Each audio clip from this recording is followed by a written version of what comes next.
From the bonny bells of heather they brewed a drink lang syne. 'Twas sweeter far than honey, 'twas stronger far than wine. They brewed it and they drank it and lay in a blessed swoon for days and days together in their dwellings underground.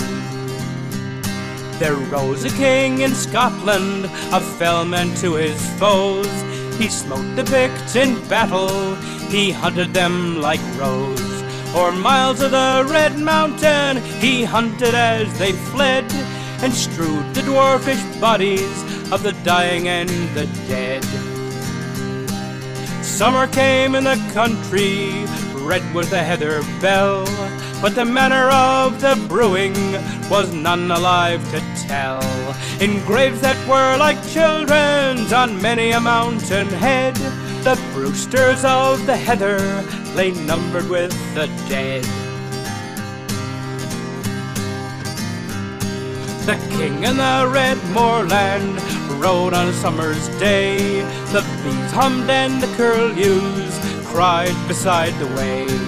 The king rode and was angry, black was his brow and pale, to rule in the land of the heather and lack the heather ale.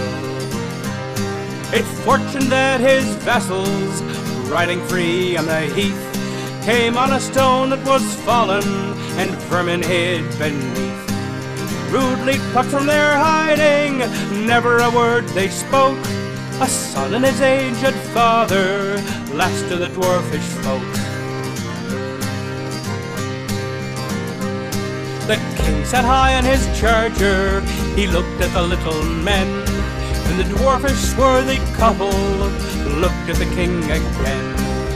Down by the shore he had them, and there on the giddy brink, I will give you life, ye vermin, for the secret of the drink. There stood the son and father, and looked high and low. The heather was red around them, the sea rumbled below. And up and spoke the father, shrill was his voice to hear. I have a word in private, a word for the royal ear. Life is dear to the aged, and a little thing I would gladly sell the secret, quoth the Pict to the king. His voice was small as a sparrow's, and shrill and wonderful clear. I would gladly sell my secret, only my son I fear. For life is a little matter, and death is naught to the young, and I dare not sell my honor under the eye of my son. Take him, O king, and bind him, and cast him far in the deep, and it's I will tell the secret that I have sworn to keep.